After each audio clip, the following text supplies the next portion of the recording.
تو خان صاحب کو پھر وہ گانا یاد آیا کہ دل کے ارماں آنسوؤں میں بہہ گئے، ہم وفا کر کے بھی تنہا رہ گئے۔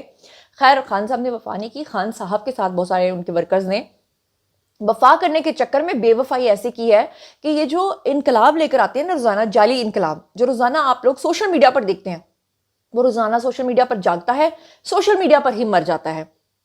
اب آپ کو بتاؤں اس کی جو ڈیٹیلز ہیں جو خان صاحب کو ایک نئے کیس میں انہوں نے گرفتار کیا۔ اس سے پہلے کہ میں آپ کو یہ بتاؤں، میں ایک چھوٹی سی بات ایڈ کرنا چاہتی ہوں، اور وہ یہ ہے کہ جو لوگ یہ سمجھ رہے ہیں نا کہ خان صاحب کو اگر رہائی کے لیے کسی کیس میں اگر ریلیف مل جاتا ہے تو خان صاحب کے اوپر اور بہت سارے کیسز ہیں، ایک نہیں تو دوسرا، دوسرا نہیں تو تیسرا، یعنی جو لوگ یہ سمجھ رہے ہیں کہ خان صاحب باہر آ رہے ہیں یہ ان کی خام خیالی ہے، ایسا نہیں ہوگا۔ اب ذرا تفصیلات سن لیجئے گا۔ اسلام آباد ہائی کورٹ نے توشہ خانہ کیس 2 میں بانی P T I Imran Khan کی ضمانت منظور کر لی اور انہیں رہا کرنے کا حکم دیا۔ ہائی کورٹ نے بانیہ پی ٹی آئی کو 10-10 لاکھ روپے کے مچلکے جمع کرانے کا حکم دیا اور ساتھ ہی انہیں ٹرائل کورٹ کے سامنے پیش ہونے کا حکم بھی دیا۔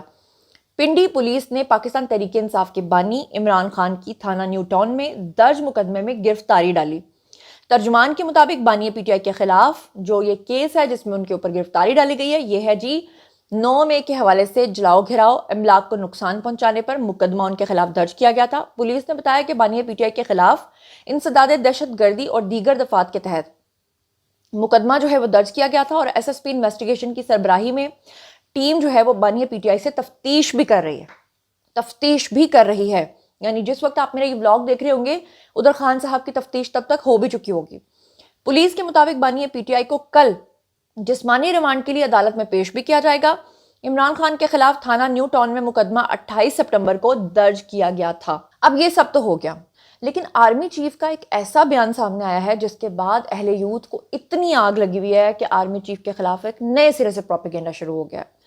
آپ کو پتہ ہے کہ عمران خان نے پاکستان کو سری لنکا بنانے کا خواب دیکھا اور ڈیفالٹ کی تقریر بھی انہوں نے تیار کر لی بھی تھی، یہ تو اچھے طریقے سے آپ کو یاد ہے نا۔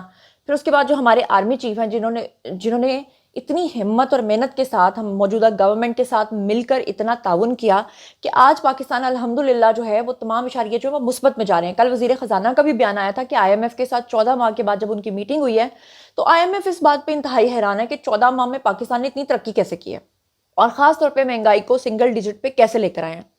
اب ایسے میں آپ ذرا اندازہ کیجئے کہ آرمی چیف نے اب نئی سٹیٹمنٹ دی ہے۔ انہوں نے کہا کہ مایوسی کے بادل چھٹ چکے ہیں۔ انہوں نے ٹونٹ کرتے ہوئے کہا کہ ڈیفالٹ کی باتیں کرنے والے کدھر ہیں؟ انہوں نے کہا کہ کیا انہیں جواب دہ نہیں ٹھہرانا چاہیے؟ یعنی ان کا بھی احتساب ہونا چاہیے جو پاکستان کو ڈیفالٹ کرنے کے اوپر تقاریر جھاڑ رہے تھے، یہاں تک کہ جب ہمارے موجودہ پرائم منسٹر نے یہ کہا تھا کہ ہم دن رات محنت کر رہے ہیں اور پاکستان کو انشاءاللہ ڈیفالٹ نہیں ہونے دیں گے، تو یہ جتنے بھی لوگ ہیں یہ سب سامنے آ کر کہتے تھے کہ یہ صرف چھپا رہے ہیں، یہ صرف اناؤنس نہیں کر رہے، ادروائز تو خدا نخواستہ پاکستان ڈیفالٹ کر چکا ہے۔ یعنی ان کے وہ خواب تھے، یہ وہ ٹارگٹس تھے جو لے کر یہ پاکستان کے اوپر اللہ معاف کرے یہ اکانومی کا ایک کریش اکانومی کا بوم گرانا چاہتے تھے۔ آگے سنیے، army chief general Syed Asim Munir نے کہا کہ مجھے پاکستان کے روشن اور مستحکم مستقبل کے اوپر کامل یقین ہے۔ انہوں نے کہا کہ 1 سال پہلے چھائے ہوئے مایوسی کے بادل آج چھٹ چکے ہیں۔ مایوسی پھیلانے اور ڈیفالٹ کی باتیں کرنے والے لوگ آج کدھر ہیں؟ ان کو جواب دہ نہیں ٹھہرانا چاہیے۔ کراچی میں بزنس کمیونٹی سے بات کرتے ہوئے دراصل انہوں نے یہ خطاب کیا۔ انہوں نے کہا کہ پاکستان میں معیشت کے تمام اشاریے مثبت جا رہے ہیں۔ انہوں نے کہا کہ اگلے برس تک انشاءاللہ مزید بہتری آئے گی۔ مجھے پاکستان کے روشن اور مستحکم مستقبل کا کامل یقین ہے۔ میں نے گزشتہ نشست میں بھی کہا تھا کہ مایوسی مسلمان کے لیے حرام ہے، یہ انہوں نے کہا تھا۔ آرمی چیف نے کہا مایوسی پھیلانے اور ڈیفالٹ کی باتیں کرنے والے لوگ آج کہاں ہیں؟ کیا ان کو جواب دہ نہیں ٹھہرانا چاہیے؟ اور ہم سب کو ذاتی مفاد میں پاکستان کو ترجیح دینی چاہیے۔ ان کا کہنا تھا کہ ریاست پاکستان جو ہے وہ ماں کی طرح ہے اور اس کی قدر جو ہے وہ ان لوگوں سے پوچھیے جن کے ملکوں میں آج سب کچھ تباہ کر دیا ہے صہیونی طاقتوں نے۔ اس میں انہوں نے مثال دی لیبیا کی، عراق کی، فلسطین کی۔ انہوں نے کہا کہ پاکستان کے علاوہ سب مل کر کھڑے ہو جائیں اور کوئی کچھ نہیں بگاڑ سکتا۔ آپ اپنا پیسہ لے کر پاکستان آئیں اور عوام بھی کمائیں اور ملک بھی ترقی کرے۔ یہ جتنے بھی بزنس مین ہیں ان لوگوں کو انہوں نے انکریج کرنے کے لیے کہا۔ انہوں نے کہا کہ دہشت گردی کی پشت پناہی غیر قانونی کاروبار کرنے والے کرتے ہیں جن کے پیچھے مخصوص عناصر ہوتے ہیں۔ انہوں نے کہا کہ پاکستان کی ڈیجیٹل سرحدوں کی حفاظت اور عوام کی ڈیجیٹل سیکیورٹی ریاست کی ذمہ داری ہے۔